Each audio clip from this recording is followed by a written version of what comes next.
I can't believe it. Totally forgot to turn on the sound. And Mark even put a new battery in it.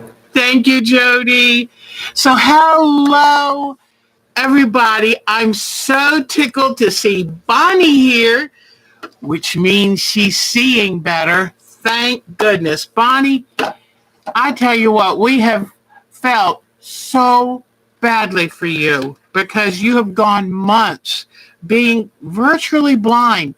That can't be easy, especially for a lady who likes to stay very busy, like you like to stay very busy. So we're so excited. And I even wrote you from camp when I put the pictures in. I said, thinking of Bonnie and thinking of our Jody. And Jody is something else. I've got another picture of our Jody today. Oh, and by the way, she's really, since around November. Oh, gosh. That has got to be tough, but we are so happy to see you back. I've got a new picture of Miss Jody today. She's almost halfway through her chemo, and we are so proud of her. Wait till you see this picture. You know, they say with any kind of illness, it's the attitude that you carry with it that will change the outcome. And so we know our Jody is, well, already she's had such good results. So even unblocking her port for her chemo port, she's our hero. Gosh, we love both of y'all so very much. So let's see who's here, and then I can tell you all about my 2 weeks off, almost 2 weeks. Okay, let's see who's here, because this is my favorite part. Bonnie, first person here. Yay. Sorry, I was late again. And Miss Jody. All right, let's see. Marcia. Hi, sweet Marcia. And then, I was so glad. Oh, so Marcia did send Jody a package. That's exciting. Oh, that's wonderful. Marcia's such a sweetheart. I was glad y'all figured that out. So, you wore the pink wig. Well, I will tell you, Miss Jody, I put my order in today for pink hair dye. So by next Sunday, I'm going to have pink hair dye. And if you want to take a picture with your pink wig, we will have a pink palooza here. Anybody else who wants to participate, if you've got a fun pink wig or you want to put some hair dye, it's going to be Pink Sunday next week in honor of Jody. So be ready. Even if you just want to pretend you've got a pink wig on, come join us for Pink Sunday. All right, let's see. Oh, no. Yep. Boy, Bonnie, to hear that story, you have been through it. Alberta Powell is here. I bet you it's hot in Alabama. Today's going to be 90 in North Carolina, and it's only going to get worse this week. So I've been talking to Mark about what do we do to try to conserve energy, because, you know, they're talking about possible rolling blackouts and things. So I said, we're going to have cool meals this week, no cooking. And so that it just got through raining in Ohio. Oh, would we love rain. So let me see, did I get everybody in here? And it was so funny. I really shouldn't have planned a show so soon after getting back, but I missed y'all terribly. And I'm always afraid if I'm not here, you might go find somebody you like better. And I would miss you. So, what can you say? All right. So glad to see some of our gals back. Alberta, please stay cool this week, hon. Please stay cool. So, Judy Smith. Hi, Judy Smith. So, I had some emails. Cheryl Hogan. Cheryl has lots of pinks, so everybody be prepared. I'll make sure to make a note of it in the description that next Sunday is Pink Sunday.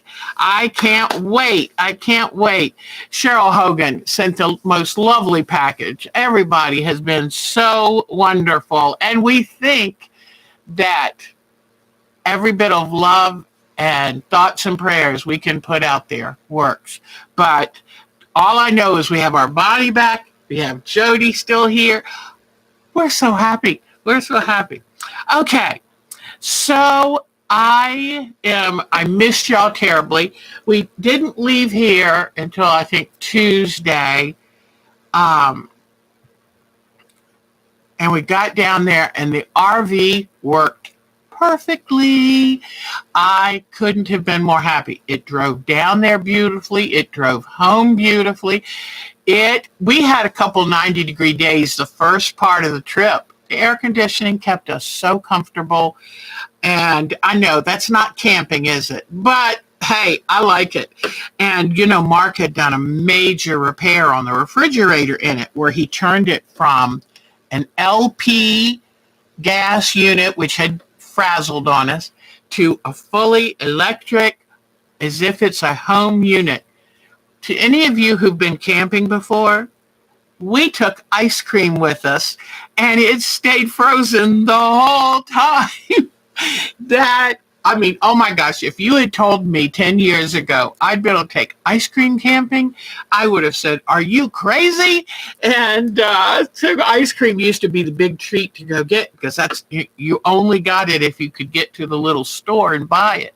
So it was very nice. Nebraska's getting near 100. Yeah, that's what we're going to be this week, Marcia. I hope you can stay nice and cool, Marcia. I know. We're talking first world problems here, but it was so exciting, because normally you miss it. You have s'mores and all that, but you don't get ice cream. So it was such a good trip. Now, I've got to tell you something, okay? Some of you might be having some of these problems. I had serious anxiety during the trip. I had a problem trying to get ready to go. I had anxiety then. I was having a hard time sleeping and eating. When I was there, I had anxiety that something would go wrong. And the only reason I'm telling you this is because this whole pandemic has done a number on our psyches. And for me, home has become my safe place. And I didn't realize how much it had become my safe place. And when I was up there camping, even though it was beautiful and I was out in the lake floating on my float and loved not having a telephone or a computer or anything, just enjoying myself, I had a little sense of dread in the background. And at nighttime, I would really think, I want to go home. And I have always loved my lake. Yes, that's it. You're right, Bonnie. But I hate to lose the ability to go to my very favorite place in the world. I mean, this lake means so much to me. That's where I want my ashes spread.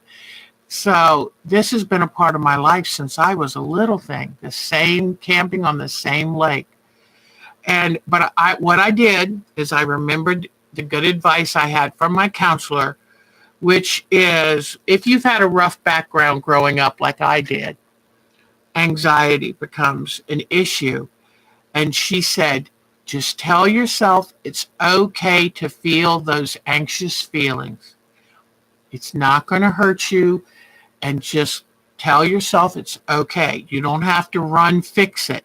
If you know you're in a safe place, you've got everything you need, just tell yourself it's okay. And so I did that. And each night, my anxiety would get a little better. And I just thought I'd share with you, if any of you have this experience. I've got to go travel. I shouldn't say it that way. I want to go travel to see my grandsons and my daughter in Maryland, but I'm having a little anxiety about leaving home. So it's just going to be something I'll have to work through, maybe journal, something like that. But I've loved the fact that I've gone to quilt shows and quilt classes and driven up 95 for 8 hours to go see two of my kids that still live up the East Coast. I don't want to lose that.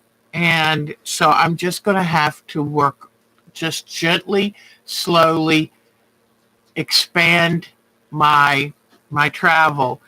And, because I went to the retreat, but it was only an hour away and I knew I could go home anytime I wanted. At camp, we had the camper, the motorhome, and unless I wanted to ride a motorcycle or break up camp, I couldn't just run home. So oh, you need to leave. Take good care, Betty. It's so wonderful seeing you and hearing from you. I hope you got my response to your email, and I'll write you more. But anyway, the good news is I did it. I handled it. I was exhausted when I got home, but I'm so glad I went. I'm so glad I took that time for myself. This camping trip was a little different too, where I only took handwork. I said, I don't want to be sitting in front of a sewing machine. I'd like to be outside doing handwork or just inside relaxing doing handwork, and stayed pretty busy. I can't wait. I've got so much to show you. So, all right. Now, but anyway, just thought I would tell you that little part so in case any of you have those feelings, you'll know you're not alone. This is part of this crazy time we're living. So, but camping was lovely. And I made a little video that I'd like to share with you. So let me get the lights turned off. And yeah. So, all right. And then I got some funny stories to tell you too. All right, let's get to the video. All righty. Come on. You saw the dog. Oh, that's so wonderful. Bonnie can see the dog in the room. That's terrific. All right, vacation photos. I made a cute little video to kind of give you all the feeling of camp. Most of the photos are new. Some we've had just a little while.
All right, there we go. I made sure to come home with some photos to show you. And then as I was downloading them, something said on the computer, hey, I don't know if you can, okay. Something said, hey, would you like to turn those into a video? And it was the easiest little program. So that was this year's camping. And as you can see, it was beautiful when we got there. I did get to relax. And it's a little man-made reservoir. It was a TWA project back in the 40s. And It is just such a beautiful place. And you can go out in the water and look down and see your feet just as clear as day. And it was lovely. And I noticed my hair is a little lighter because my hair tends to bleach out. But I have to be honest, I can't handle the hot sun like I used to. So mostly I just went swimming at night. In fact, I told Mark the place that I really noticed the tan best is my knees because of the little float I sit in. But anyway, and our daughter came up. Becky came up Friday, Saturday, and Sunday, and she had a grand time and didn't want to leave. So Miss Polly, the big white poodle, came too. So it was wonderful, and I hope you all can find your little bit of the lake somewhere, whether it's a park you love, whether it's sitting out in the evening and listening to the frogs chirp, and because that really does give back to the soul. So I feel very fortunate. And like I said, the RV did so good. Mark said, do you still want to sell it? We're kind of torn, but, who knows? The moment we decide to keep it, it'll need a major repair. But honestly, with these gas prices, I don't think people are going to line up to buy it. When it's going to be over $6 a gallon for diesel and you get 8 to 10 miles a gallon, it's kind of expensive. All righty. Well, I have so many. I'm so tickled for Bonnie, and I'm so tickled for Jody, and I will do our show and tell. We've got some new photos this week, and I spoke by email to Miss B, and she said, could you give me a demonstration of the Martelli rotary cutter? She's having the problem that all of us with any touch of arthritis or with touch of arthritis or as we age, it becomes harder and harder to do rotary cutting. So I'll start out first for Miss B, and wait till you see the picture of her great-grandbabies. There's a new great-grandson. But let me do this real quick. Let me grab this cutting mat. Now I have to apologize. My good cutting mat is upstairs. My Quilter Select, which is my favorite cutting mat, is upstairs. But I'm going to give a little brief demonstration of why I like the Martelli cutting mats. Now, this is a project that I did for today's show.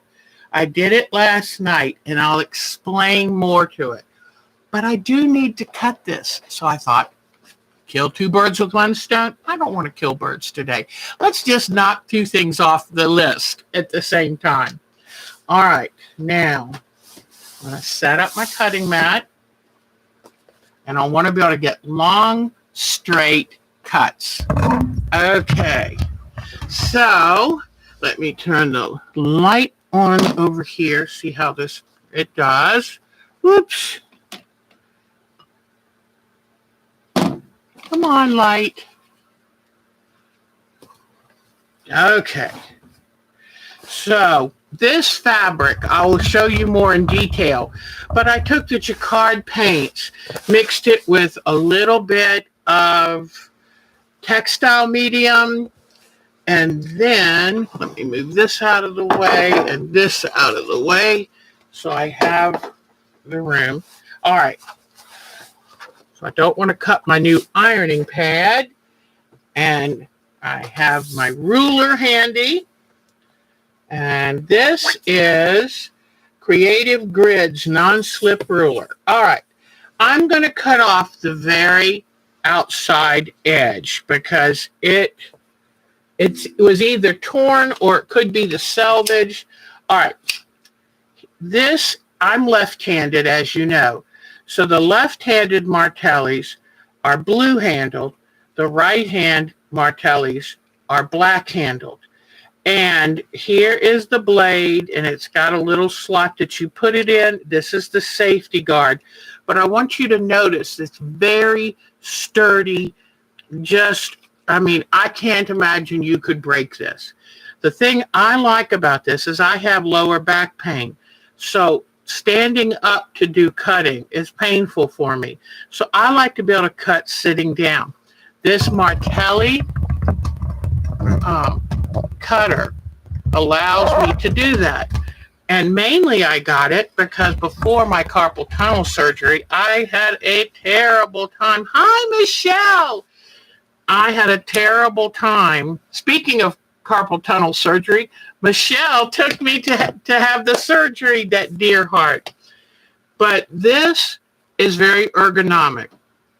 And the way it's held, it allows your hand to be straight, okay? And then it gives you a good space to rest your finger that's well away from the blade. All right, so I like to open the blade first. And I'm going to just even up this edge over here.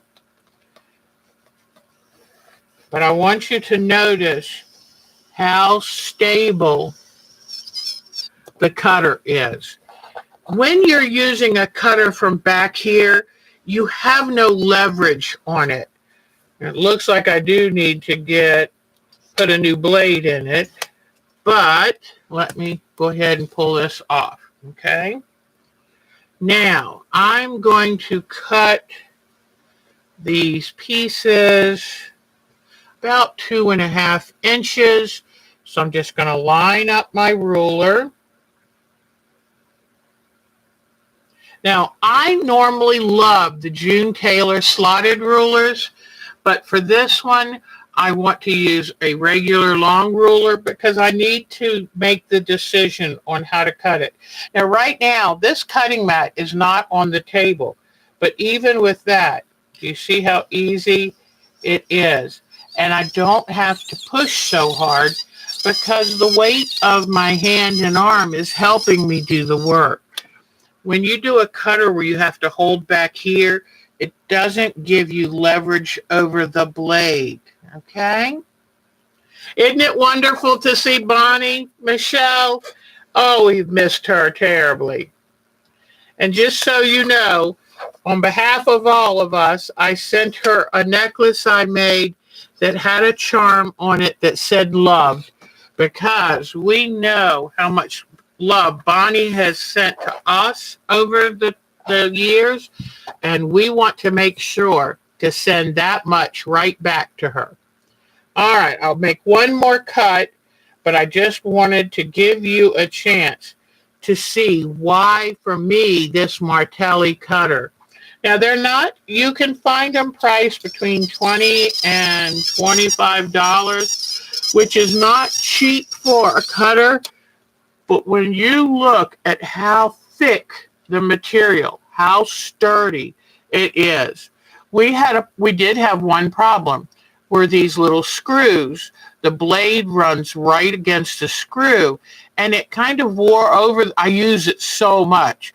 Over the years, it wore a groove into the screw. We wrote back to the company, and we were able to buy a couple additional screws. They even sent us the spring that goes right in here, and they were wonderful to work with. So it's nice to know. I mean, once you can replace that screw after a few years, then you pretty much should have this for life. So, all right, here is my second cut.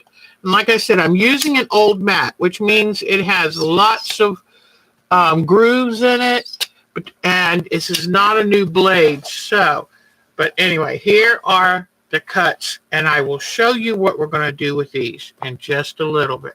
But I hope this helps. And you notice, soon as I was done with it, I just flipped this back. Now it's safe, but I like it. I'm trying to think if I've ever cut myself with it. And I think only when I had my finger too close to the edge, which we know we shouldn't do. So there we are. Okay. Now I'll put this aside for now. We'll come back to it. But I wanted to do that for Miss B. Hepworth over in England. And so she can see what a wonderful investment. This rotary cutter has changed my quilting life. I can say that for sure. All right, so now we did that. I'm dropping things on the floor. Let me pick them up.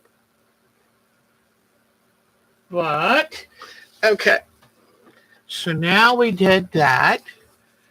Then I just wanted, every once in a while, I just get really happy about something, and then I want to share it with you. So I've got a couple things here to share with you. The one thing is, with me loving art quilts, I wanted to tell you, this is my very favorite magazine. I do not get sponsored by Quilting Arts. They don't even know I probably exist. But this magazine, when it comes in, look at how thick it is. And I think it's just 3-4 times a year, I think. And it's not cheap.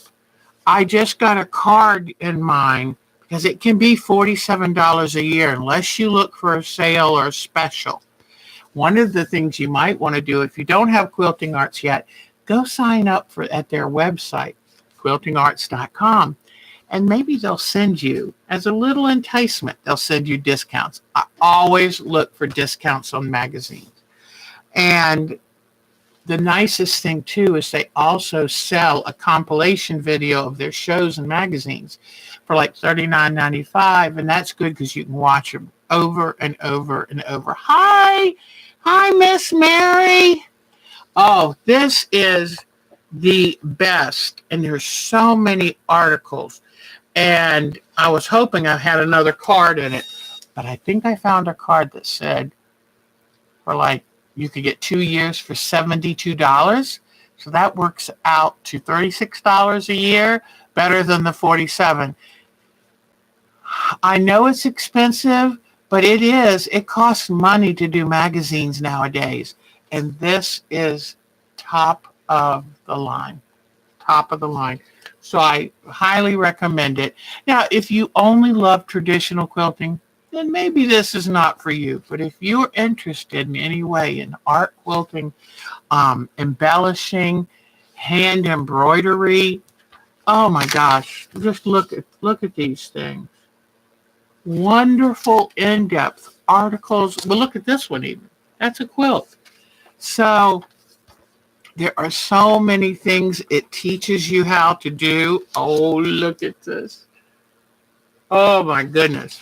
So I just thought I got this when I just got this in the mail when I got back home from my trip, and it was like, oh, it's one of those things where you just want to go to a quiet room and tell everyone not to disturb you, and you just want to read and read and read. Now, I went through a lot of glues working on my Alex Anderson neutral blooms quilt, because I had these on freezer paper, and then I glued them in place, and then I hand stitched them. And I ended up going through quite a few of the little tiny, the quilting glue, and they're wonderful. Don't get me wrong, but I'm on a budget. To keep everything going, I've got to stay on a budget. And when I had used up my expensive glues, I turned to good old school glue sticks. And I love the ones that are purple and dry clear because it helps me know how much glue I put on. Our eyes get a little tired with age, and on and on and on. And so Mark, he took his motorcycle camping, and he said, I'm going to drive into Walmart. Is there anything you need? I said, glue sticks. And he got these. It was like 54 cents for a 2-pack of glue sticks. Well, 25 cents, 27 cents a glue stick. It's a lot cheaper than $4 or $5 a glue stick. And I can use these and not worry. So I just thought I would tell you. And also, if your glue stick starts to dry up, okay, that's right. The Quilting Art Show is on PBS. It's a free show, so that's wonderful. But if these start to dry up, then take a little bit of warm water and kind of drip in by your finger, drip little drops in the glue stick. Put the lid on, let it standing up, and it will rehydrate. So, but just don't open them until you're ready to use them, and you might want to keep them in a plastic bag. But I gotta say, they worked beautifully. And then when I needed to take them loose to do the sewing, they came off really easily. So I like to pass on good news. Now, let's see, was there anything else? When I was at the lake, I was able to start watching, and I say start watching. These are so amazing. And this I'd gotten for Christmas last year. And this is Hollis Chatelaine. And oh my gosh, look at her quilt. She does painting on fabrics. Amazing, amazing. And then this is Anna Buzzolino, who I just did my fruit art. And I was able to watch hers. So that was another good reason to go. Okay. Here, and I'm not going to move this vase, but I came home to a couple bushes covered in gardenias. I wish we had smell-o-vision, because that gardenia smell is heaven. It really is. When I was camping, I found some Canada geese feathers. Now, you got to be careful if you go collecting feathers. If it's an endangered or protected species, you're not allowed to collect the feathers. And the reason they do that is because if people say, well, I just found these feathers, they have no way of knowing whether you shot the bird that left those feathers or not. This one was really messy, and so I just took my fingers. And it's called zipping the feathers. They are made so they zip back together. And that's what a bird is doing when it's preening. He's oiling his feathers and zipping them back together. Isn't that neat? Because when I first held this up, this was pretty. This one got pretty beaten up. But if you ever get a feather and you want to make it pretty again, just pretend you're a bird and zip them back together. Then I like this one. This was nice and dark. So I found those, picked them up, and I saw some geese in the area. So that's why I'm pretty sure they're goose feathers. Then when I was walking around, coming in and out of the lake, you're not really supposed to pick up flora or fauna. And I understand if everyone picked up things, then the lake wouldn't have them. Here is a piece of quartz, which is a common rock for that area of North Carolina. And I love it, especially when it's wet. So pretty. And then look at this one. Look at all the different layers and colors. This is also quartz. I don't know if it has something else. You can tell quartz because it's almost translucent. There. Oh, I just noticed, Mike. See that? I went to pick up a bag that had a pincushion in it, and that needle came through the bag and got me. So it hurt. That was a hard stick. Here are the little freshwater clams, and they are abundant on the lake. So you see these shells everywhere. And I wear water shoes when I go in the lake now because these little puppies are right sharp. You don't want to step on the edge of that. So I brought these, and my plan is for the shells is to drill a tiny hole and add them to some of my water-based quilts. And these were just sweet little stones that caught my attention. Look at this with this edge, the dark edge, the layering. But these caught my attention, so I called them my little treasures and made sure they came home with me. All right. Now, well, let me show you, while I've got this tilted down, let me show you what I worked on at the lake. And I took, remember I told you I marked these very heavily. These are,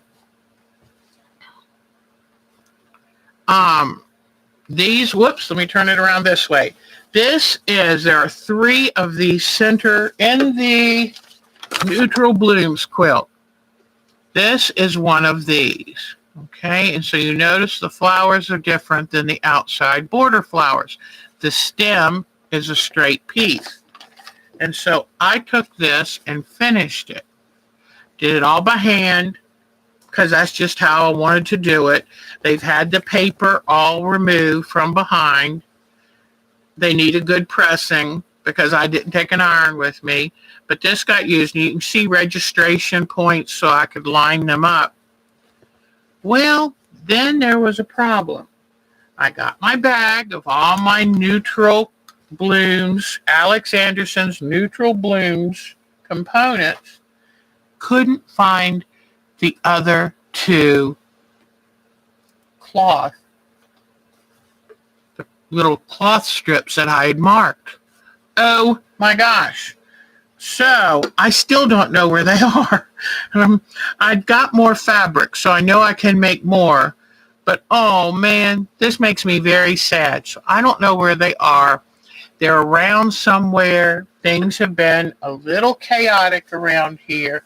So I thought, well, I was really enjoying working on it. What else can I do? So what I did is I made up all of the center panel flowers.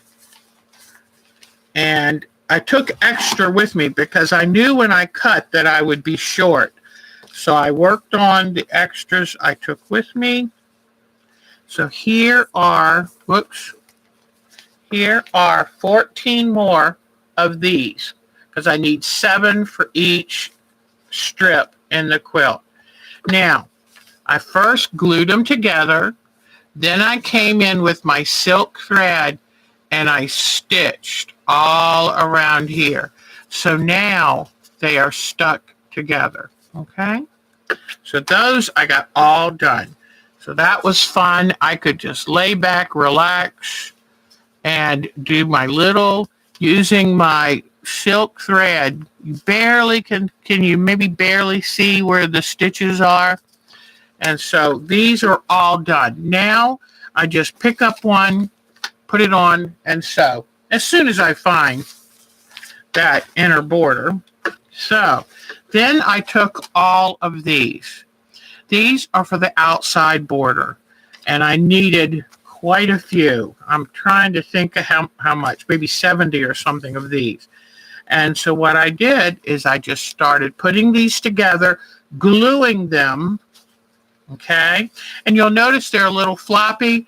I went ahead and took out the center paper, the freezer paper, so that once I sew these all down, I don't have to, that would be hard to try to take out. So, and there is one thing I did want to show you. I tried 2 different ways, because, you know, I told you that when I sew these on, I try to pull the freezer paper out before I close it up. Well, in this case, I forgot to do that. So this is the other approved method, or should I say traditional method, of how people sewed on appliques. They would come and pull out any paper or extra fabric below that. And in fact, sometimes they used to cut the back fabric out. I don't do that. To me, that makes it too vulnerable. This is fray check. I'm going to come and squirt. Hold on, I think I need a pen to open it. But anytime I cut fabric that's going to stay in a quilt, oh, this really did get blocked up. Okay. Anytime I cut fabric that's going to stay in a quilt, then I make sure to come fray check it, because this should be enclosed in the batting, in between the batting and the backing. But I'm not taking that chance. So I run the fray check like this. It turns a little bit dark at first when it's wet, but then it dries invisibly. Here is another one that I did. And that makes me nervous, because I feel like that's a weak point of the quilt. Now, I know that people used to do this all the time, but I don't like that method. I really, really don't. Especially if I'm hand appliquing, because my stitches aren't as small as a sewing machine stitches. And I don't want to take a chance on anything coming loose. But that, I love, love, love doing all this stitching by hand. Whoever knew? And what I'm thinking about doing is, when I start sewing half of this down, while I'm taking the freezer paper out of here, I think I might go ahead and cut off these little lips, because that, to me, is just adding extra bulk right there. But to do that, I'm going to make sure that these get stitched down with nice, tight, small stitches. So I was at least able to hand stitch these all together, so now they won't move. They're all ready to go. And anybody who's working on this, I love the couple darks that I added. That dark brown, these dark grays, they really do give it a pop. So, real happy with these. All right, any questions about the neutral blooms quilt? I'm going to, in a little bit, I'm going to show you how to make the stem. I showed you how to make continuous bias, these continuous bias strip, that we're going to turn this into a stem, and I'll show you how that is. And I think you remember I took a 22-inch square of fabric, and it made 11 yards of binding. I mean, I've got so much here, you can't believe it. And I've already cut them, I think, to the correct sizes. So I will be glad to show you that. Let me see. I was going to show you one of the seams where it was sewn together. I hope this, you know what, this might not be. This, I think I had already cut. No. Oh, this is the inner border poo. Well, I can still do a small piece to give you an example. I was like, why is it cut like this? Why am I not seeing it? So that's another thing I need to find. I was so busy before I went camping that I was a little frantic. And so I do apologize for that. Okay, so now I've got something so exciting to show you. All right. Are you ready? I showed you before I went that I showed you that I had drawn a mandala, which I had the pattern for, drawn the mandala on paper. Well, actually, I apologize. It was a free mandala, and I enlarged it, printed it on paper. I didn't draw it. And then I used my light box, and I drew it to fabric, white, just good old white fabric. Here is my latest mandala. And in this one, I worked very, very hard. Very, very hard. I worked to make the colors lights and darks and summer party colors. So I hope you can see this good. Lights, darks. I tried to use value a little better this time. And let me tell you something. when you try to lighten, these are acrylic paints. When you try to lighten them, it only takes a drop or two of the color and plenty of white to try to lighten it. So just be aware. And because sometimes I mixed way too much paint because I put on a good dollop of the color, then put on a bigger dollop of the white, and it made too much paint. Then I was painting the outside edge. First, I did a lime green. I hung it up outside. When I was out in the water on my float, I looked and went, when I'm looking from a distance, all I saw was the lime green. The color overpowered the center look. I wish Betty Middleton was still here, but I know she'll catch up later. She inspired me with all of this wonderful painting, and I just dearly love this. So I worked on lighter and darker shades, ombre type ideas. It's so funny. I was watching the movie, one of my favorite all-time movies, Yentl, while I was painting this.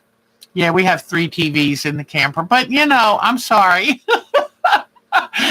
But anyway, Mark has a 43-inch TV he sets up on the picnic table and watches.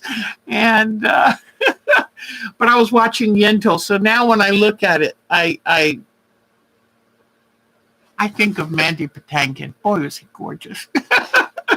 But anyway, but I really worked with trying to do light, medium, and dark. And I wrote on the back, I wrote a little label. It's not finished yet, but what I did is I kind of wrote down what I used. And because somebody one day looking at this might say, what in the world is that? And so I wanted them to understand. I also, because it's an art quilt, I signed it on the front.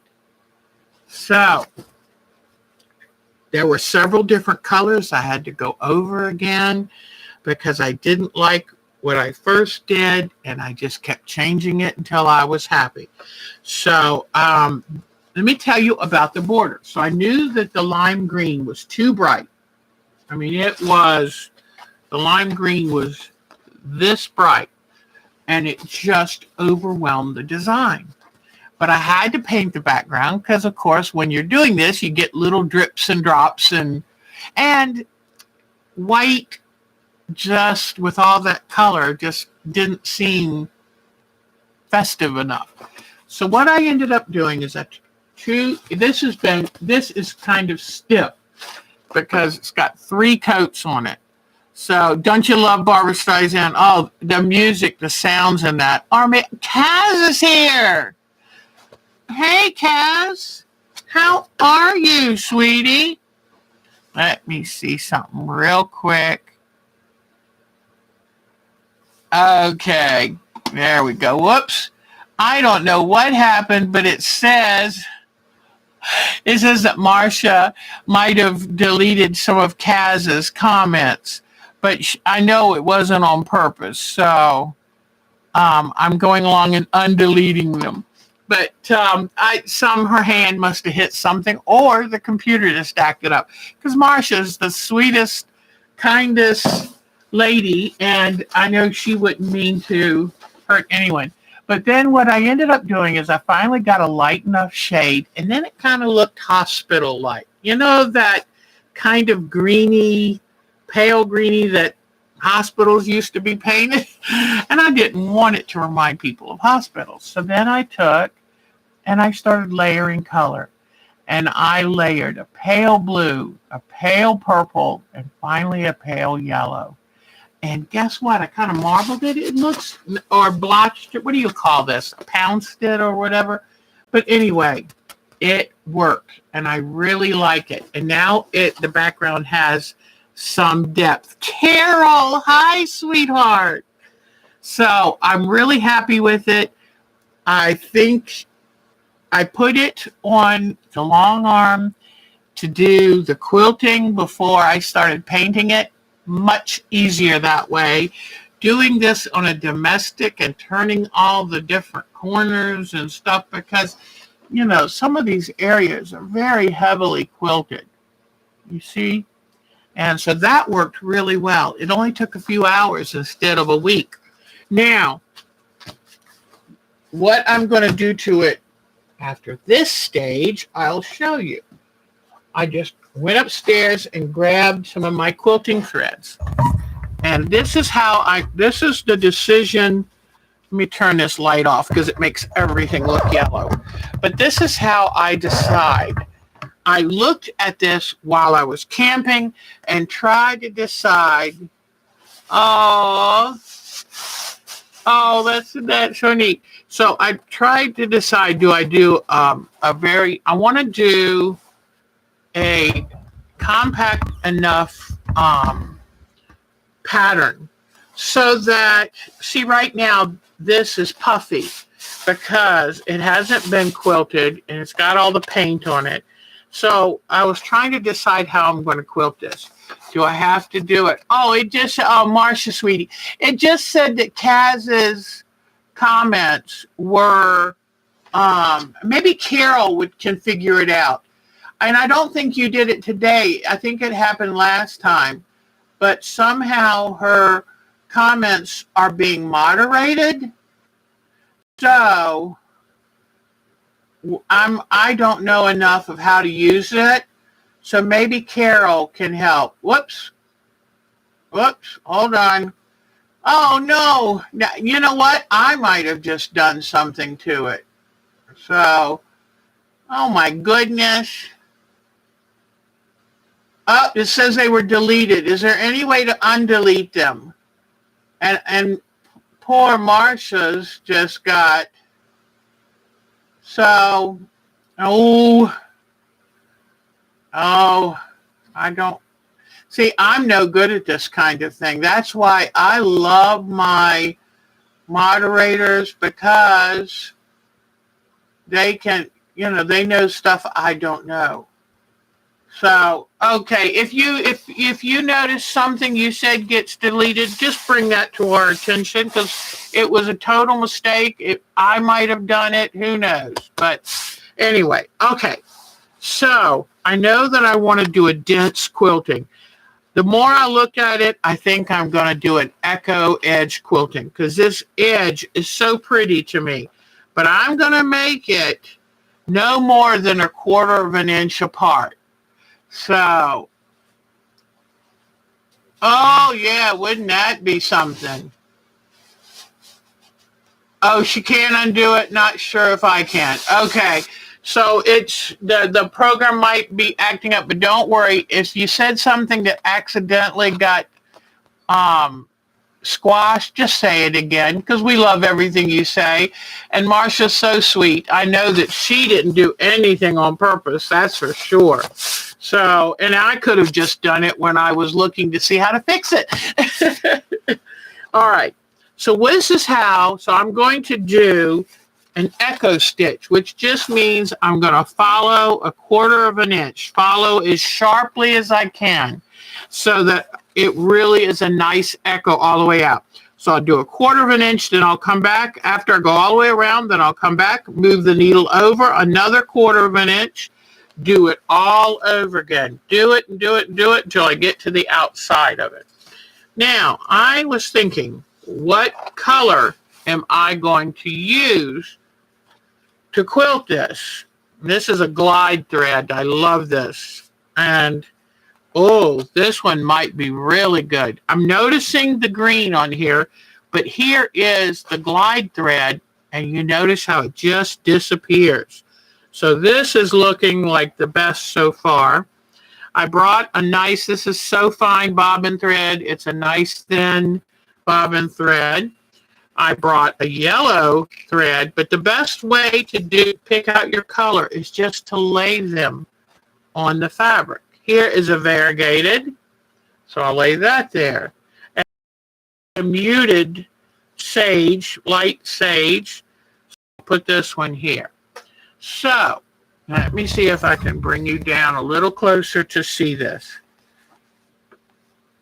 Here are the threads. Now, right away, I would say this is too dark. I don't want the, if you want the stitching to show, that would be perfect. Then I would say this one is too dark. Now, yes, it's variegated, but sometimes using variegated thread can kind of come back to haunt you because where it's light, you lose the stitches compared to where it's dark. Oh, I know you wouldn't, Marsha. You're a doll baby. And so here, look at this line. I think that shows up too much. And you want to make sure sometimes if the thread's darker, it can make it look muddy. So now we've got this yellow, and now we've got this pale white yellow. And if I had to go with one, I'm going to pick this. Number one, I have tons of it because it came on one of these super spools. And I'll save this one. Is most likely a rayon, and this is really good for my thread painting. So this is going to be the thread I use. And it's just going to disappear into the fabric. So, and I will probably quilt this on my domestic because it's just a matter of following these edges. And I don't have to go back and forth or anything like that. So that's how I'm going to finish this. And that's how I decide. I like sharing with you. How do I decide how to quilt something? Most of the time I hang it up and just live with it for a while. And what did I just knock off? Oh, well. I worry when I hear something fall because I might have lost it. But anyway, so I think this really turned out well. And next week, I'll have it all quilted and bound, and I'll have the 3 that I did. I think I did 3. 2 or 3 that I did, I'll have them hanging up so you can kind of see the difference in them. The other thing is I was using all metallic thread, metallic paint. But if you add white to it and that's not metallic, you kind of lose the metallic shimmer. But that's the way it is. Also, when I was finished, I took a permanent fine tip marker and I drew back over all of my stitching lines. Because they do. When you paint enough, it kind of gets covered up. And so I just kind of, with that pen, when I was all done, just went back over my black stitching lines. Because I wanted the outline to make it pop. And I think it did. All right. Now, so let's say we've got our fish quilt to look at again. Is something wrong with the sound, or is it you? Look. Does anybody else hear me? Let's see. Hello?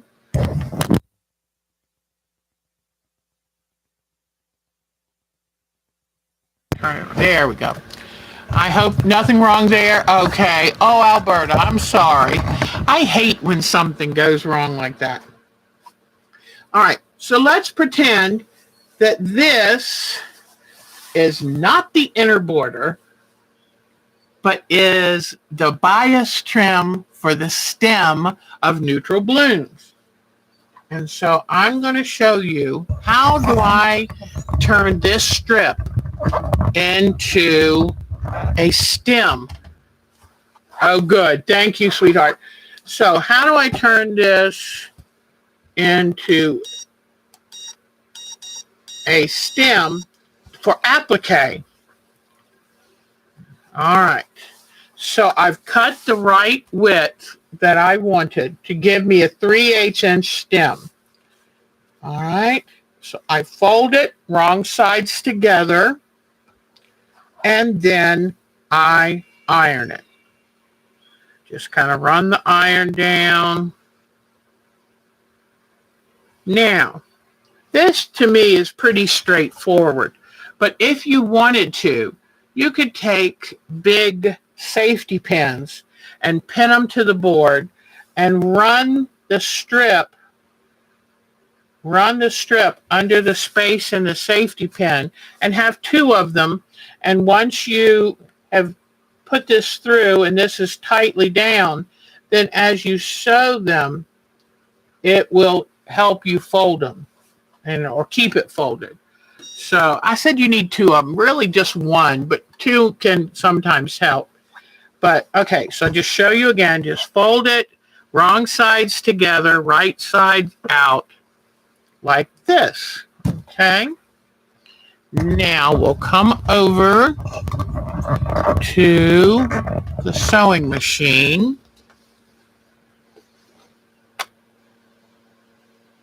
And we'll put it so that we have a good 3/8 inch mark here. And I like to make sure that I know exactly where that is.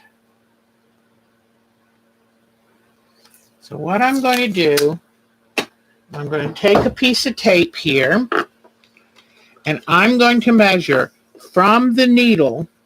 I'm going to measure from the needle 3/8. So I'll bring that needle down so I can really see. And here is 1, 2, 3/8 right there. Okay. So if I put this tape right there, okay, then I know that if I line this folded edge, whoops, I'm not sure you can see that, but I put a piece of tape, I took my ruler, I measured 3/8 of an inch to the left of the needle, then I put this piece of tape there. And let me get a longer piece so it makes more sense. But this is how I would make 3/8 inch. Whoops, that light is giving. Let me turn this off so you can see it, and then I'll turn it right back on. All right. So what I did is I took the ruler, I measured 3/8 of an inch from the needle, and there it is, and put the tape there, okay? So now I'll turn it back on, and let me get this lamp back here too. All right, that light is exceptionally bright today. So what if I now run the folded edge of this fabric right along that tape line, then the stitching will be right at 3/8. Now I'm going to put that fabric right up under the needle because I don't want, there it goes. I didn't want the needle to push the fabric through the stitching hole. So, now, and make sure that you end up, actually, I should have put it just a fraction more than 3/8. And I'll tell you why that is. Because if this is your 3/8 stem maker, you want to make sure you get it in without it being too tight. So move this over a little bit, just let me show you. Move it over just a little bit bigger than 3/8, because you have to remember that, yes, that there. So now that's moved over, because you have to realize that the stitching takes up a certain amount of that. So you don't quite want to go to a half, just a couple threads width. Now I'm carefully pulling this out so I can show you just what that little extra would help you do. All right. Now I'm going to put it over where the new tape line is, because I moved it over just 2 threads width.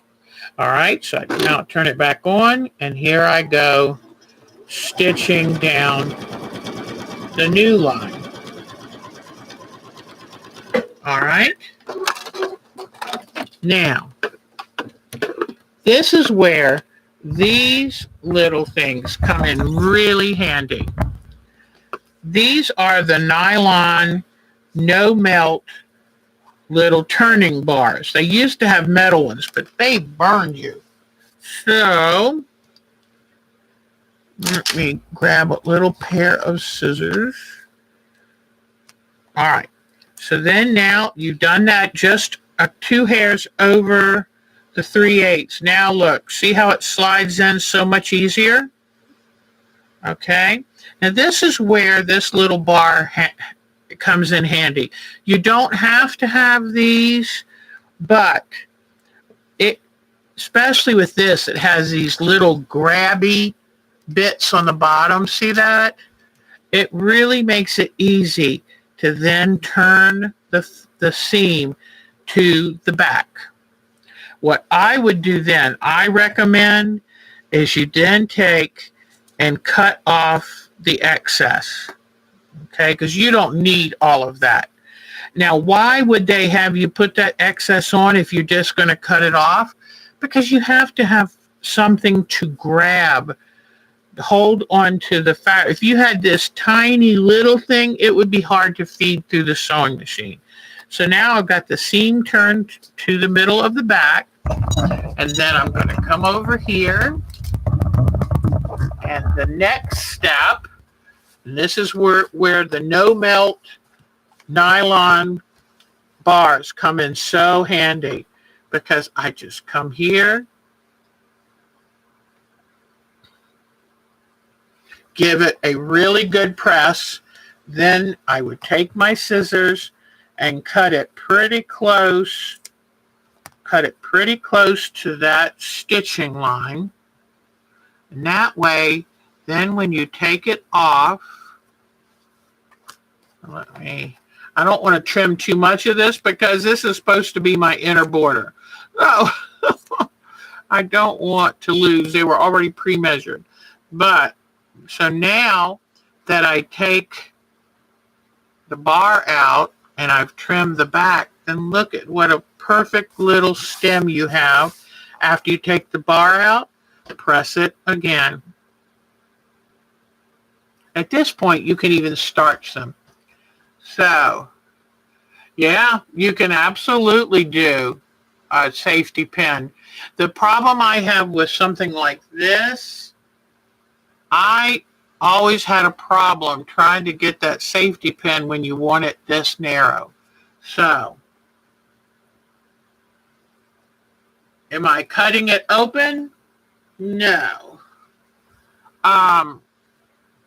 But see, just look at this little bit, because I don't want to trim all of this.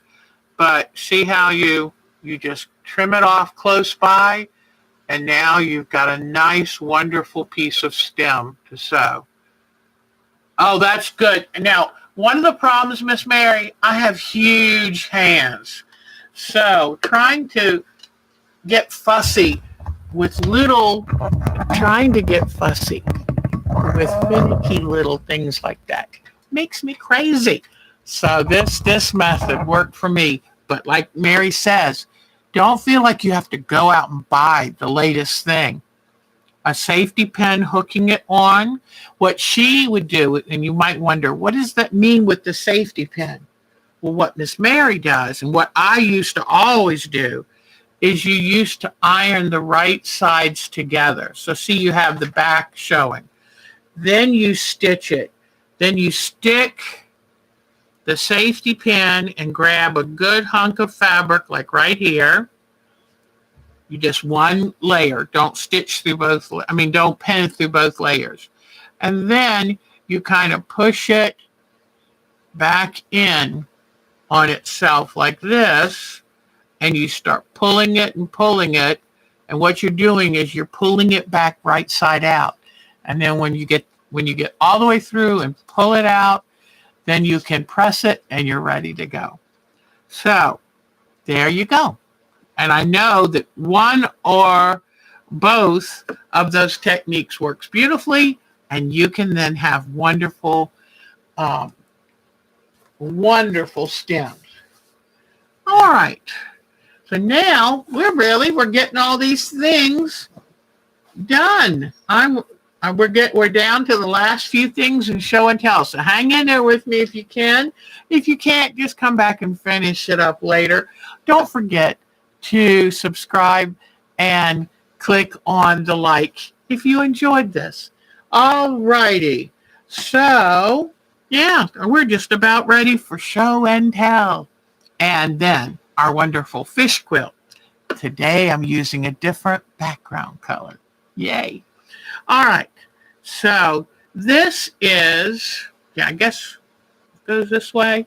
This is my Alex Anderson hand embroidery project that she was doing way back before Christmas. I move along at my own pace. All right. So when I was at camp this time, I did this one. This one was kind of a tricky one. It was supposed to be a kind of woven center, and I ended up putting lazy daisy flowers over it because my woven center just didn't look right. So if with a hand embroidery, if it's not quite looking right, add more. Nobody knows. And then I did this one up here in the middle with a spider's web in the middle. A little bit of weaving here and there. So, I know. Carol, I don't know if you're like me right now. I have so many irons in the fire. It's like so many things to do. And the only reason I got that done is because I was at camp and I didn't have a computer in front of me that was distracting me.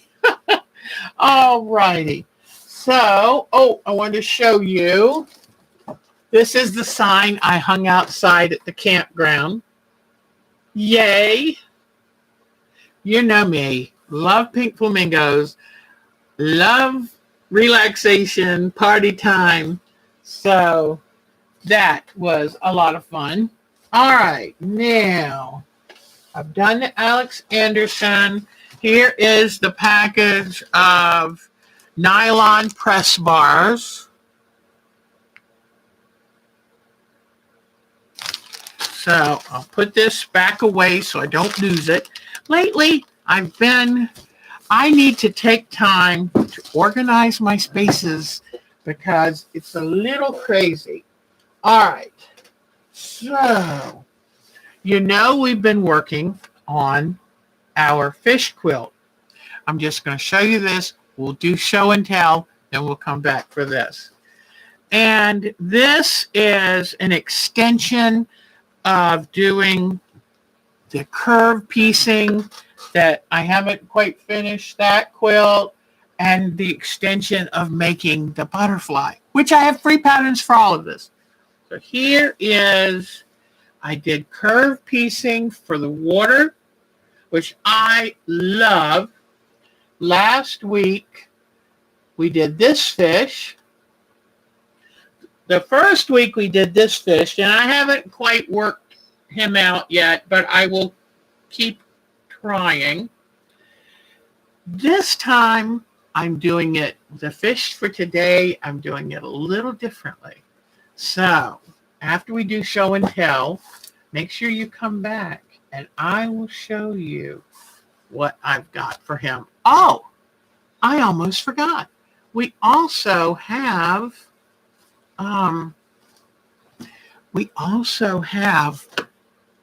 our painted fabric quilt to look at. So let's go look at show and tell. All right, let me turn off the lights so we don't get distracted. Here we go. All right. Show and tell. I've got some new photos for you. Cannot wait to show them. Okay. And I've got to remember for the very final, I need to show you, when we're actually leaving, I'll run the camping video again. Look, this is Miss Alberta's, who's very hot down there today. But this is Miss Alberta's cool, lovely quilt. I love the circles in that.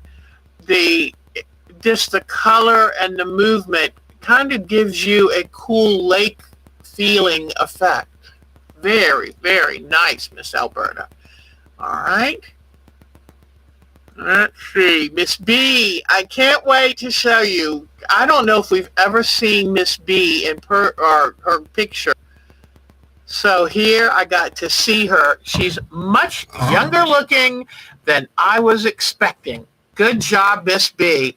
And she's holding her amazing new great-grandson. His name is Cameron. No, Ethan. Pardon me. I think it's Ethan Cameron, something like that. That's why I got confused. But isn't he adorable? Oh, my gosh. I tell you what, if it weren't for staying up all night, it'd be nice to have a little one around sometime. But isn't he precious? Oh, my goodness. And I forgot which one of our other members had a new great-grandchild. Here is her great-granddaughter, and her name is Lexi. Isn't she beautiful? An English rose for sure. Way to go, Miss B. Thank you for those photos, hon. Now, Miss Betty. Oh, my gosh. I just love this. And being up at the lake, it made me want to make my own. Isn't this amazing? Maybe we can get Miss Betty to give us some hints about this, because that's beautiful. Way to go. All right. Now, we'll check Miss Charlene. Oh, there it is. Charlene Lawson. She's the other new great-grandma. Isn't he beautiful? What a dear heart baby. What a dear heart. Okay. Now, I don't think I have too much, but let me see. New family photos. I think that's what I have. I'll show you my grandson, Evan, won the Good Citizenship Award and a honor roll for the entire year. And there he is. And in about a week or two, he is going to be 15. So he's growing up so fast. Way to go, Evan. Then this is my granddaughter, Charlie. And they won the highest average North Carolina Math 4 score. And they got a theater award. So she was in the theater. Way to go, Miss Charlie. All right. I'd show you this picture because she texted me and said, can you help me figure out how to thread this machine? And I said, just send me a close-up picture, and I walked her through it. This she wants to work on with me this summer. She would really like to have a gown made like this. It's from Anastasia. So as soon as the satin comes in at my favorite fabric warehouse, then we will order it. Then when my daughter Becky came to camping with us, I took some pictures for her. She is now going back out into the dating world, and so we had a fun time finding pictures. Here are her peonies. I always say that wrong, so I'm trying to say it better. But it's a regional thing. But those are my favorite flowers, and you can see why. And then here is Becky downtown near her city with her dog Polly. And this is another good photo I love of her. So I had so much fun. I thought I snapped a few. There were 120 I made. And then here's my son Christopher and my grandson Russell. He's doing a thumbs up like his daddy. How cute is that? That boy is the apple of his eye. He has two wonderful sons he adores. There they are. He said they were pretending to be in a hammock at the lake to be like Nana. They are so, so cute. Love those babies. Then my daughter is a teacher at a high school. She teaches science. and this is one of her students who just graduated, and she's so proud of him. Then my other daughter, Katie, grew a petunia from seed. I was very impressed with that. All right, I think those maybe were it for my new family photos. Okay, so now go back out. And Dolores, oh, these are perfect to go with our Thursday night art project. We're doing pet portraits. And I love she sent these, she did for a competition or a challenge, because it doesn't matter what color you use. If you get the shading right, you have your pet, no matter what. Then this is a cute one she did for a challenge too. Now you might wonder, why does her little Sheltie doggy have glasses, sunglasses, or eyeglasses on? Well, that's because she lost her glasses, went all over the house searching for them. Here it was. They were on her sewing table, laying on top of a beautiful thread-painted photo, a portrait that she's doing of that Sheltie. Isn't that cute? So I absolutely love when you send your pictures in. Please just, if you have photos you'd like to share, send them to OurTimeToQuilt at twc.com. And are we ready to see Miss Jody?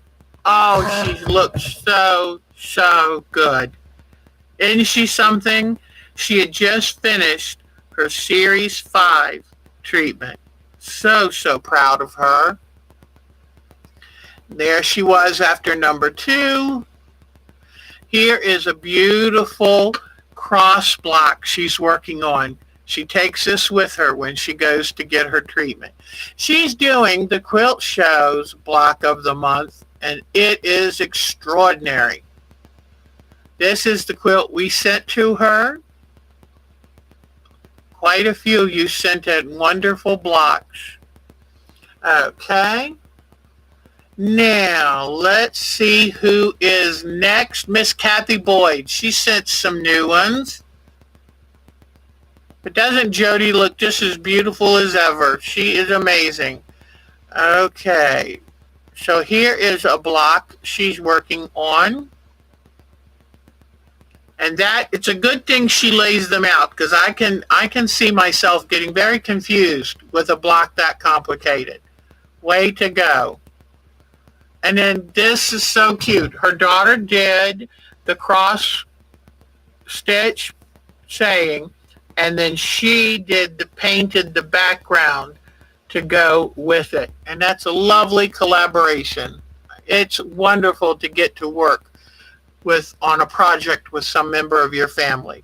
And of course, this is our motto: finished is better than perfect. And I just love flying geese now. So thank you for sending those, Kathy. That's wonderful. All right.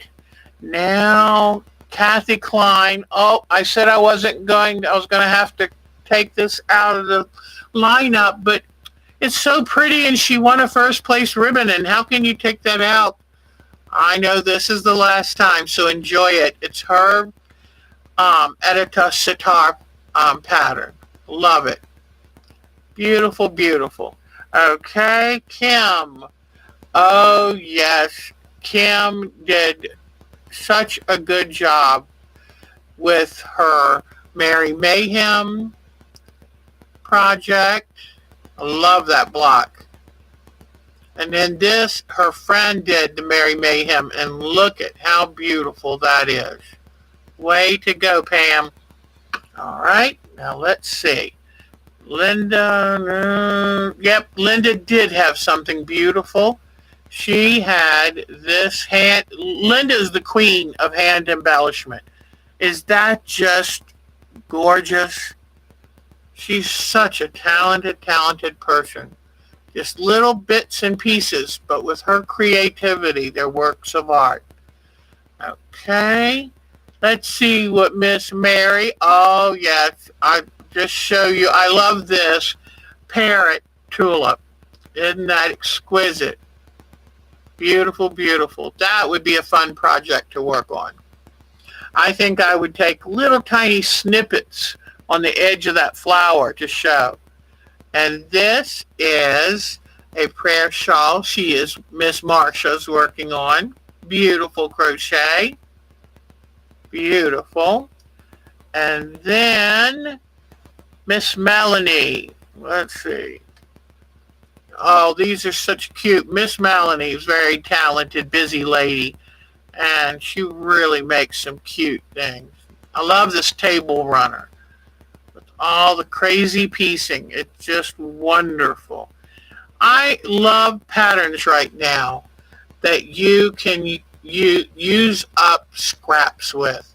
Because you know what, too often we don't realize how valuable scraps can be in the right setting. And this is Miss Michelle's beautiful, beautiful quilt. Love it. Pineapple block, New York Beauty blocks, basket blocks, and my new favorite, flying geese. Mitty. Oh, this is wonderful. Look at this. She took a class. We all recognize that, the woman with the pearl earring. But isn't that amazing? She really did a great job. Isn't that wonderful? And then just to remind you, Miss Mitty has a wonderful signature look. And I just think it's wonderful. I am loving embellishing. Just loving it. And you know, it doesn't mean we won't go back to traditional quilts. It just means that we're growing as artists. This is from Nazi, and I love her version of the butterfly. And remember, that is just a collage of fabric down on top of the background, covered with a black outline fabric, stitched around the little areas, cut away, and it gives the peekaboo butterfly effect. Way to go, Nazi. I love it to see your work and how you can take something that I put out there and turn it into something your very own. And one more showing of Miss Polly's applique, and this is a Sharon Knightley project. Just beautiful. Beautiful, beautiful. She has lots of stems. Okay, and then one more. We've got Miss Rihanna.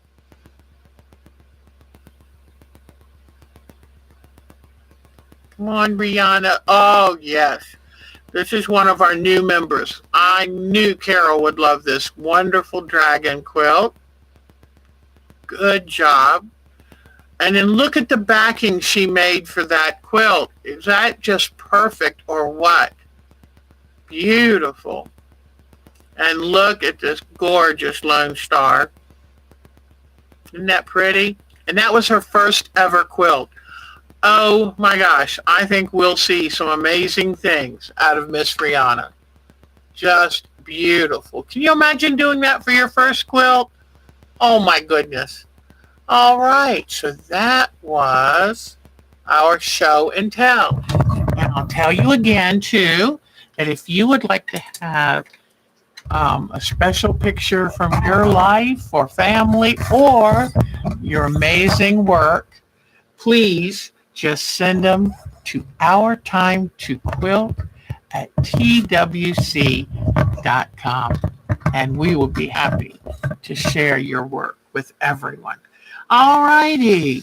Now, let's see. Any questions? Also, you're going to try to make a small butterfly this afternoon. That will be wonderful. I love everyone's work, everyone's families. It's just wonderful. And, you know, right now in America, we're not showing our best.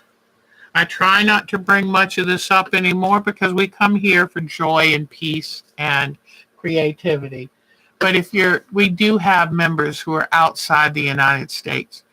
And please understand, the majority of us do not approve of so many things that are going on, especially with guns. And when you have 4% of the world's population, but that 4% owns 42% of the world's guns, you're going to have gun violence. Pretty straightforward. I mean, it doesn't take a rocket science to realize that. So do understand that right now in America, we're going through some rough things. But please know that the vast majority of Americans are loving, caring people who want this to stop and are doing our best to try to figure out what we can do to change things. So that's all I'm going to say about that. Let's move on to doing our fish underwater. Okay? All righty. So what we're doing here is it's another way to use scraps and curves. And so I took all my little scraps, and if they were too big, I would sew them together, cut them up, put them back together. So here are our wonderful created fabrics, because I'm going to do quite a few different fish on this. Now let me get a little space here to work, and I need to get myself some more effervescent fabric, because this is my go-to first choice for eyeballs, fishy eyeballs. Look at these wonderful circles. These plenty of choices for bubbles or for eyeballs. So this is a Robert Kaufman. It's called Effervescent, and I'm going to get some more of this. Mary had a question. Thank you for telling me. Okay. Mary had a question on nylon pressing bars. Hi, Michelle the Quilter. Michelle the Quilter, I think we've had you on here before. It's so good to see you. And you're never late with us. We love seeing you. Okay, I'm trying to find Miss Mary's question on the pressing bar. Thank you so much for telling me. And she did type it in capital, so that really helps me to see it, but I still missed it, so thank you. What is the question about the nylon pressing bars? I will definitely answer anything I can. Oh, that's wonderful, Michelle. And Michelle the Quilter, I've seen you in other sites. I love seeing you. So thank you for joining us. And if you have any questions or comments, feel free. This with the fish I did last week, look what I did. I added bubbles. So I love this. Okay, so what I'm doing differently with this one. Don't let me forget to show you our project in progress. It's probably good that I haven't finished it, because I'll tell you one thing that I did that I think I'm going to do differently. Okay, this time what I did is I took my puffer fish. Okay, when you trim, are you cutting the seam open? No, I'm just cutting the seam allowance. You know, I wasn't making that clear because you did ask that a couple times. Let me get in nice and, whoops, hold on. We have a high budget here for... Okay, let me show you. All right, you see this is where I stitched along. And then when I turned it to the back, I just cut off most of this seam allowance. So just trimming off most of the seam allowance. So it still leaves a little bit of seam allowance on the back, but you don't have all the bulk. And you don't risk some of it. If you just ironed it over, then look, you would have some of it show on the other side. So, to put it right, you run that seam allowance, the seam to the back, and you trim it nice and close. Look, I just leave a little bit, not even 1/8 of an inch. Okay, and then that way when you applique this on, you're stitching it down either side, so everything is now, your seam allowance is nice and secure. Oh, great. Anytime, Miss Mary. I love, you know me, I love teaching and anything I can do. All right, so this time I wanted to try a different kind of outline fabric. So this is a puffer fish, and they're normally not as bright, but see, I kind of chose a piece that had a lot of darker fabrics in it. When I say they're not bright, I just mean color-wise. I'm really not sure their intelligence level. So what I'm going to do here is now I'm going to come up like this, right to the edge. Let me get my bestest. I wish I had my small scissors. I haven't unpacked them from camping yet. But I'm going to come right up here and cut right to that stitching line. Cut through all these layers that I've sewn. Okay. Now, normally I took and put this on the background, but this time I thought, let's try it this way. And then I will have to stitch it down when I'm finished with it. But since I'm making this up as I go, then we're learning as we go.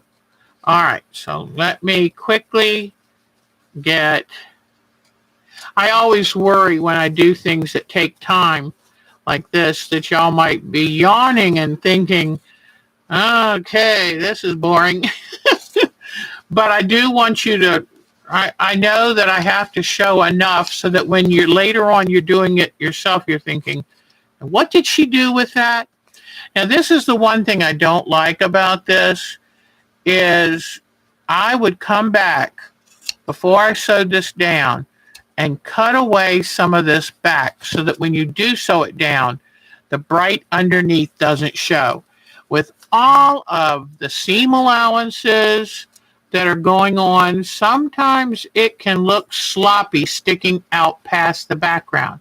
That's why before I cut the colored fabric out of the fish design first, and then I put the black on top or whatever background color, and then sewed around that and tried to make it extend out past all the colored fabric. But it didn't work exactly the way I wanted, so I thought, well, I'll try it this way. But, you know, you can sit down later, put your feet up while you're watching TV, take a nice sharp pair of embroidery scissors, and try to cut not this yellow background, but the colorful fabric from behind it. And I notice seam allowances tend to show. So where you cut this off, they might be still flapping back there and they can get in the way. So I'm almost done with this. Then I'm going to show you how the magic happens, because this is the most fun little quilt. And we'll do a different kind of fish each week. And I'll have these patterns for free that if you would like to try this, but I'm just cutting just outside the stitching line. I don't want to cut stitches, but okay. But I want to cut up reasonably close. All right, now this is going to be sewn down again later. I can always do a zigzag if I wanted to really make sure that it was stitched down good. Now, see these pieces? These pieces will be saved and recycled into more, except for this, recycled into more, crumb quilted fabric. And even the border for the fish, the gold border, will be recycled. So that's going to go over there.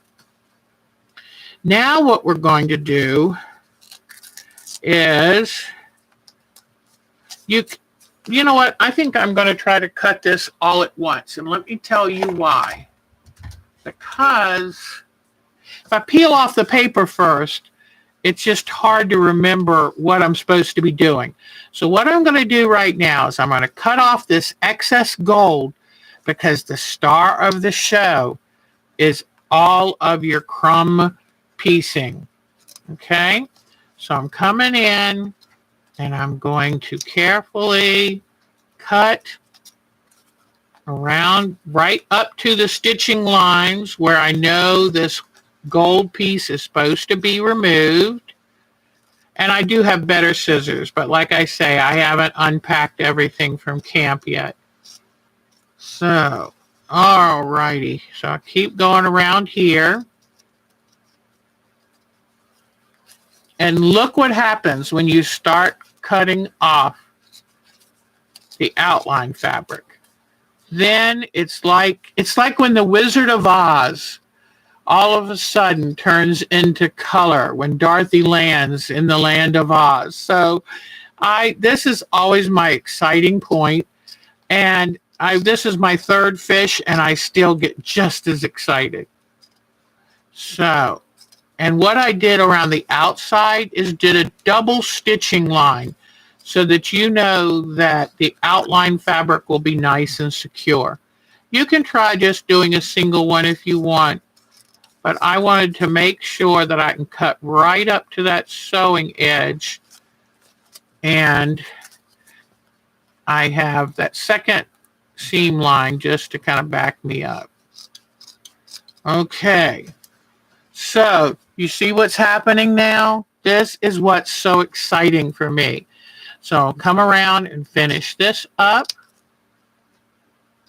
And you just have to remember what part is supposed to, where is the outline supposed to be, and what part do you let that wonderful crumb piecing fabric show through. Okay. Now, then I'm going to go inside here and catch that paper, then try to, I might want to pull this part of the paper out so I can see the fabric good. And then just stick a sharp end of the scissors carefully, or take a little nip. What's probably the easiest is to get a seam ripper and stick it just in between, just under the outline fabric, because you don't want to cut through your crumb piecing. And then you just come in here and do the reveal. And I just love this. You just don't know. It makes me very happy. All right. So, and understand, I know that you will do a lot neater job of trimming right up to the stitching, but I'm trying to get mine done a little faster. Then the one thing you'll do too is you'll come up after this and pull off the paper of the fabric that you are going to leave. And sometimes, you know, you have to, sometimes I even had to take a damp cloth to try to get the excess off. And you can trim right up to that stitching line. And then let's go down here. And once you know you are right in the middle between the outline fabric and the crumb piecing fabric, you can pretty easily move at a pretty good pace. But if you ever feel like you're sewing through something that's too heavy, then please stop and make sure you're exactly cutting what you're supposed to be cutting. And this is just for fun. Don't ever let something like this intimidate you, because this is playtime. This is no different than when you were in kindergarten and learning how to use scissors and crayons and glue. And that's one of the reasons I love crafting and art making so much, is it takes you back to a simpler time in life. And, you know, unlike cooking and cleaning, which have to be redone so often, this is something you can always have that you made yourself. You can give them as presents or just keep it for fun.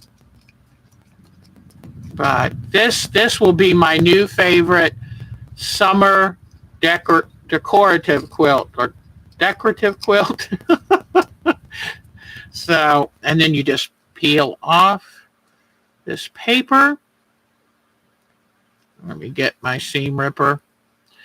If I was using applique paper or paper piecing paper, it would come off a little easier. But just stick that seam ripper in. Now, you can decide whether to leave this entire background piece or whether to cut it out in the middle. So for right now, I'm just going to leave it there. But here is his little fin, and these are the lines of his gills. And so I'm going to come in here, and I know I'll remove this interior paper because I know I'm cutting this fabric away. And this will be the last part that I cut because I know you know what I'm doing now.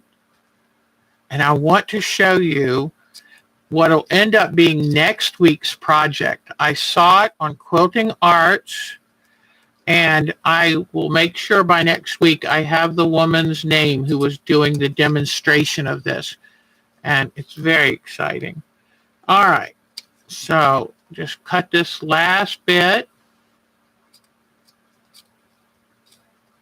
This is a little fin, so I just outline it. And this is the nice thing is it gives definition to the fish. Because if you didn't have an outline, then you would just have that fabric. And you wouldn't know where the gills were or all those things. All right, hold on just a second. All right, now you just peel off this paper. And there you go. And like right here, I know I said I wasn't going to do this anymore, but just I want you to see that little fin, how easy it is to give definition to this little fish. And you know, I've got my finger underneath the crumb fabric, so it would help. I would know if I accidentally went through too much of the outline fabric. All right. So, can you see him now? And the reveal is so much fun.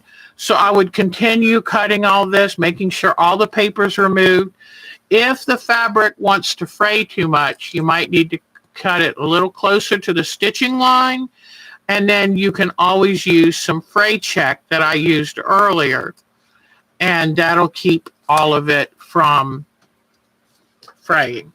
And then hopefully, then you can get once I have everything cut off, I'll pick out what eye he wants. I did that for this one. Let me pull it over, get it in camera range. And I did one of those circles from the effervescent and then used a black marker to make a center and then a white little dot of paint to make the shine. So here is our third fish in progress. I'll have this finished next week, and we'll have another one we're going to start up. Let me give you just a quick little hint about what we're working on this week that we will finish next week.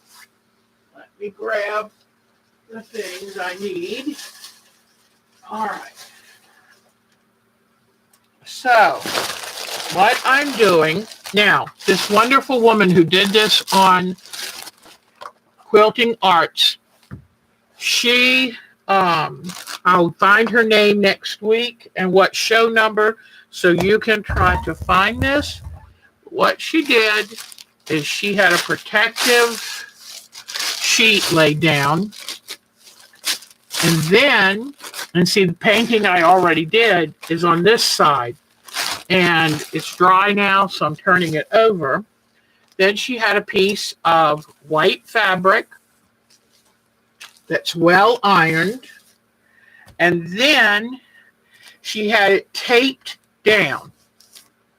Whoops, come on, focus. It's having a hard time focusing. Let me turn off this and see. Come on, focus. Why is it not focusing? Okay, here we go. We got it. Okay. Well, thank you, Michelle the Quilter. And I'll keep working on it, because what we're going to do then is we're going to then make all kinds of fun. I've got ordered a couching foot from my sewing machine, and I'm going to take decorative yarns and make all kinds of seaweed and all of that, and bubbles and all of that. Okay, so I'm glad you're liking it, sweetie. And if you want any patterns, just send it to me at OurTimeToQuilt@twc.com. All right. So what she did is she made sure this was all taped flat. It couldn't move.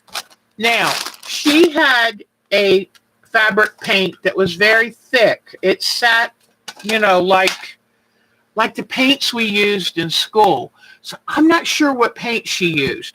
I didn't have any of those, but I had these Dynaflow from Jacquard.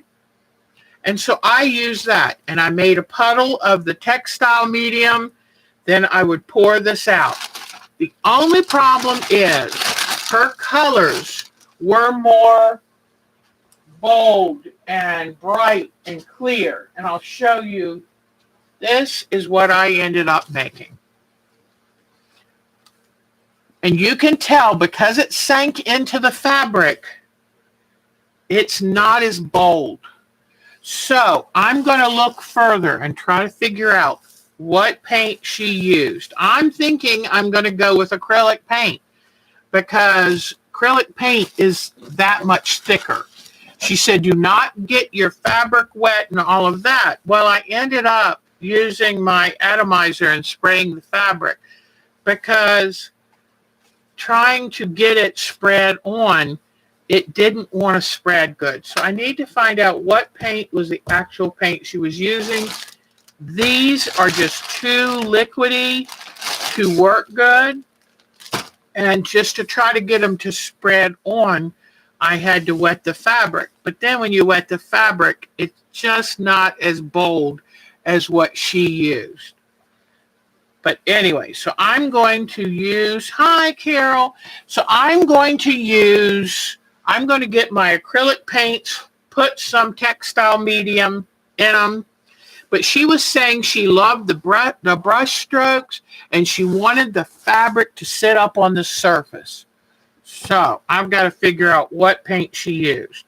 But then what you do is you have these strips.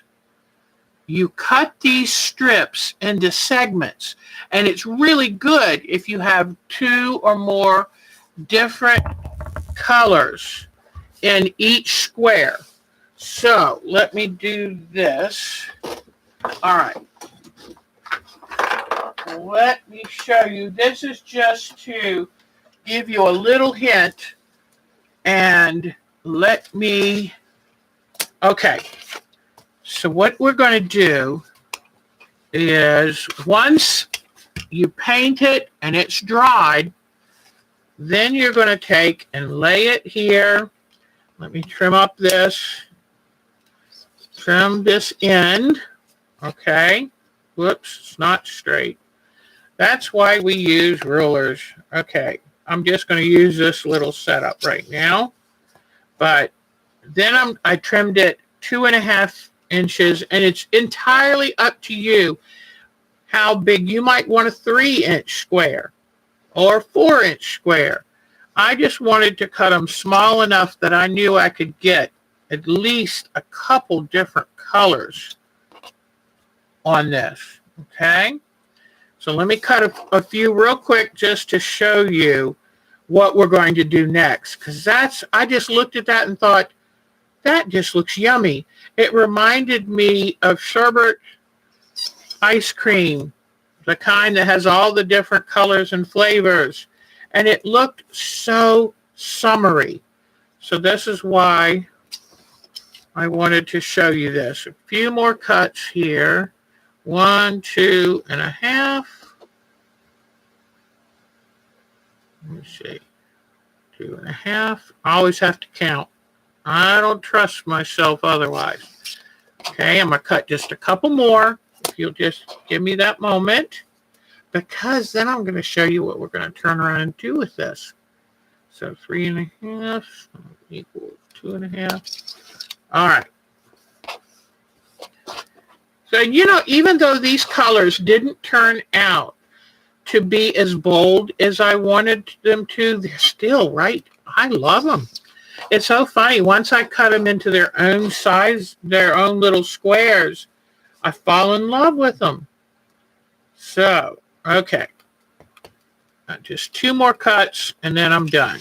So if you're going to do 2.5-inch strips and 2.5-inch squares, then when you get ready to prepare your white fabric, I would do it in multiples of 3, because by the time you cut off selvages, you'll end up not wasting. See, I wasted this much. But, okay. So all of this is going to get cut into 2.5-inch strips, then cross-cut into 2.5-inch squares. All right. Then what we're going to do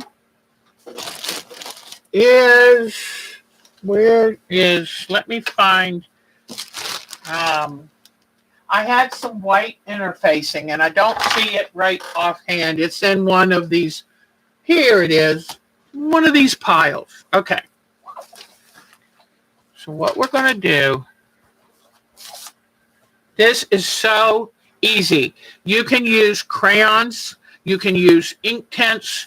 You can use just acrylic paints, children paints, whatever. The only difference is if it's not a fabric paint, then you can't wash it. But you won't need to wash this. All right. So what I'm doing is I'm laying the interfacing down with the nubby side that has the adhesive on it facing up. Okay? And then what you're going to do is work by working on this.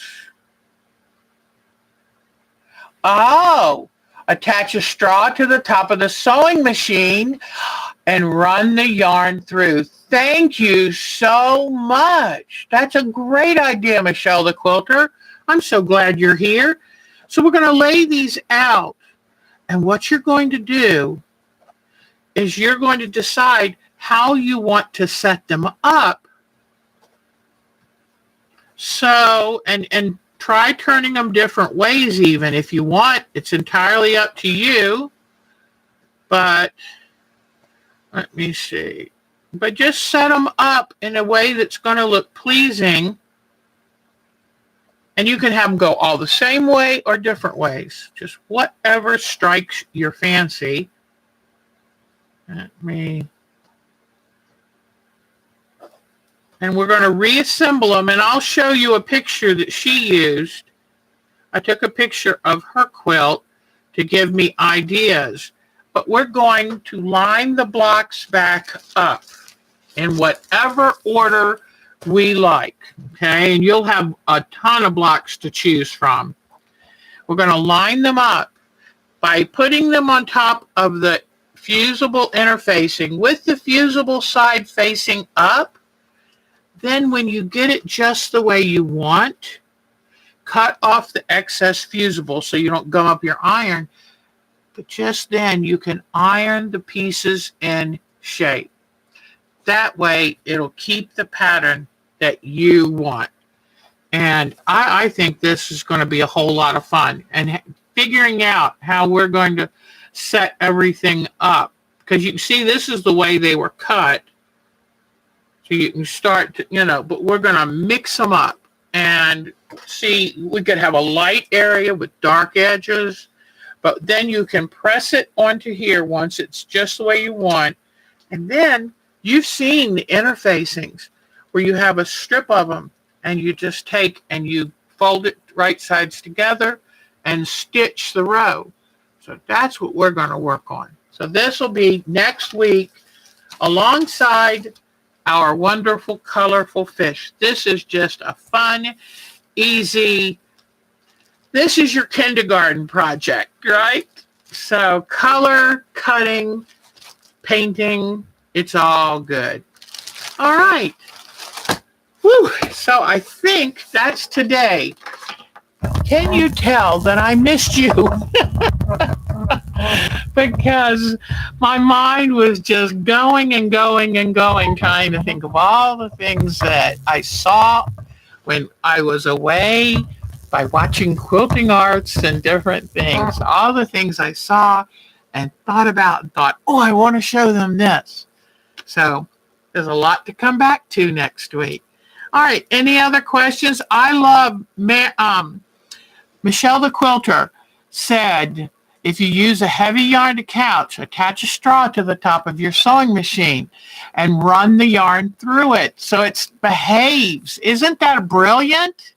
So I keep straws down here. I have straws, and just use painter's tape, tape it to your sewing machine right above the needle, and run your straw through it. I like it. Thank you, Mary. Y'all are so smart. You give the best advice. And that's what makes this show so much fun, because I get the best and the brightest minds out there in quilting world. All right, everybody. Any other questions?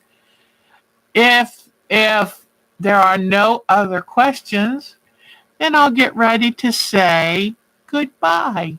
But thank you for joining me, and I'm home, and I'll get organized, and we're going to have lots more fun, because, in summertime, I just ordered some more fabric for ice dyeing, for dye painting, and I take you with me on all my adventures. And we're going to do some more indigo dyeing, and we're going to weave a basket together. We're going to have a lot of fun. All right? Take great care of yourself. It is wonderful to be back. It was so nice to be able to relax. And let me tell you, Michelle the Quilter, you better come back. Let me tell you, we enjoyed having you here. I assume that's who the same M with the light blue. If it's somebody else giving the clues, and I want to make sure you get the credit. It was so wonderful to see our Bonnie. It's always wonderful to spend time with our Jody, and she's given me more hints for our Thursday night. This coming Thursday, we're going to work on our pet projects again. Okay? Aw, thank you. I would hate to lose a single one of you. You mean everything to me, and I thought of you a lot. So take very good care, and I will work on getting this place organized, because we've got a lot of fun to have. All right, everybody, take good care of yourself. I was looking over at my agenda, making sure I covered everything, but we've got a lot more fun to have this summer. Please join me for the fun. I think we could all use a little fun just about now. Bye-bye. You're the best. Thank you for all your help. You make it all worthwhile. Yes, you do. You're the best. Bye-bye. Stay cool, please. Take care.